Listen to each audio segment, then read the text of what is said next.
दिल्ली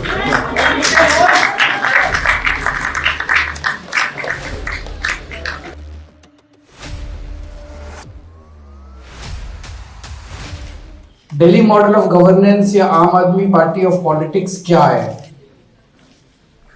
दो तीन चीजों के ऊपर मैं गौर डालना चाहूंगा, लेकिन सबसे इंपॉर्टेंट चीज है कि हमने लोगों की दिन ब दिन की जिंदगी की मूलभूत समस्याओं को सुलझाने की कोशिश की है, बस, और कुछ नहीं है। बहुत सिंपल है।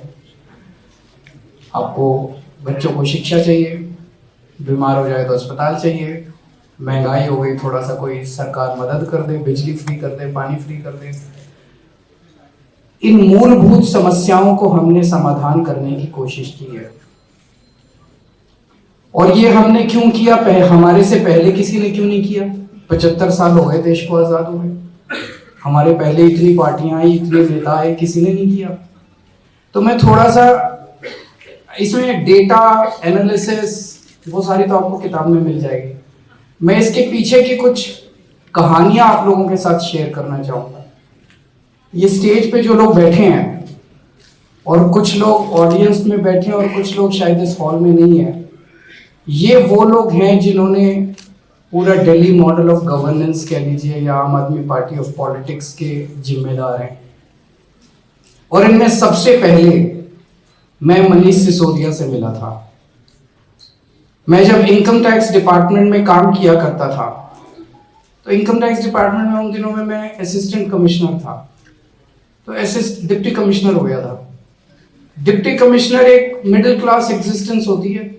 कौशाम्बी के एक फ्लैट में रहते थे, तो एक मिडिल क्लास परिवार की जो समस्याएं होती है वही समस्याएं हमारी भी थी। हम सब लोग जानते हैं सरकार में बहुत करप्शन है, इनकम टैक्स में भी बहुत करप्शन था, अभी भी है। तो करप्शन के खिलाफ एक लड़ने का जुनून पैदा हुआ। मैं इंजीनियर भी हूं, तो मुझे थोड़ी बहुत कोडिंग करनी भी आती थी। तो मैंने खुद ही घर पे बैठ के एक वेबसाइट बनाई, परिवर्तन.com। लेकिन जब वो आंदोलन हुआ, अन्ना आंदोलन, उसमें हमारी एक ही मांग थी कि लोकपाल बिल पास कर दो। अगर उस time Congress Lokpal bill pass कर देती तो शायद आम आदमी पार्टी नहीं बनती। उन्होंने बिल पास नहीं किया, उन्होंने चैलेंज किया कि खुद ही चुनाव लड़ लो और खुद ही आके असेंबली में पास कर लो। तो हम फिर चुनाव लड़े और सब बैठे क्या करना चाहिए, और सबने बैठ के तय किया कि पार्टी बना के अब चुनाव लड़नी चाहिए।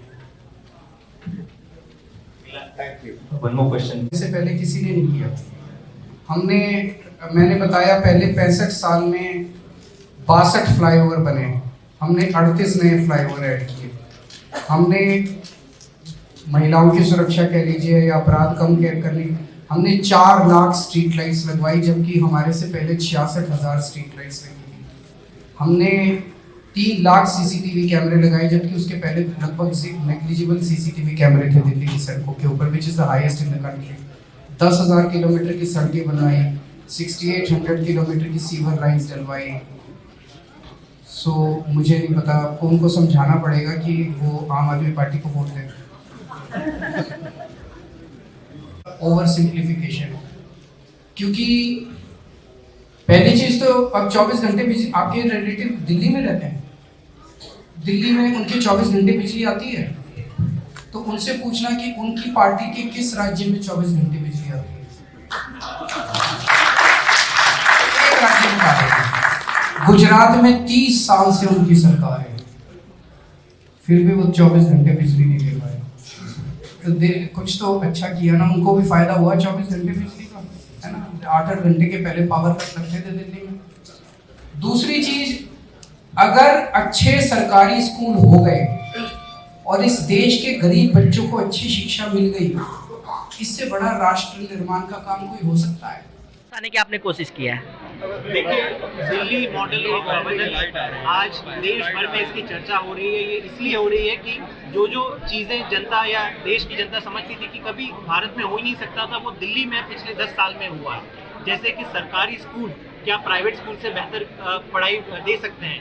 क्या सरकारी स्कूल का रिजल्ट प्राइवेट से बेहतर हो सकता है? क्या हमारे सरकारी मोहल्ला क्लिनिक्स या फिर गवर्नमेंट हॉस्पिटल्स में मुफ्त और अच्छा इलाज हो सकता है? क्या मुफ्त बिजली और 24 घंटे बिजली मिल सकती है? तो ये तमाम चीज़ें दिल्ली के लोगों को तो पता है, लेकिन मेरे ख्याल से ये भ्रम फैलाने की कोशिश की जाती है भाजपा द्वारा और कई सारे विपक्षियों द्वारा कि दिल्ली में कुछ हुआ ही नहीं है। तो मेरे ख्याल से कहीं ना कहीं एक रिकॉर्ड के तौर पे कह दीजिए या किसी और तौर पे इसको एक बुक में लाना बहुत ज़रूरी था।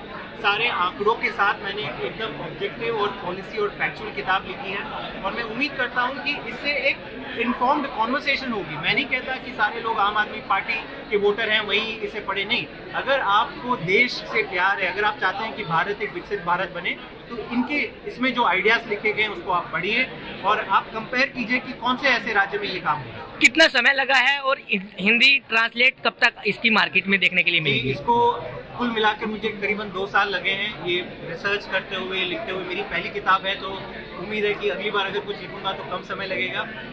हिंदी ट्रांसलेशन इसका लगभग हो गया है। आज मैंने अनाउंस भी किया था कि पेंगुइन इसका हिंदी एडिशन अगले महीने मतलब जनवरी के महीने में ज़रूर बाहर निकलेगा।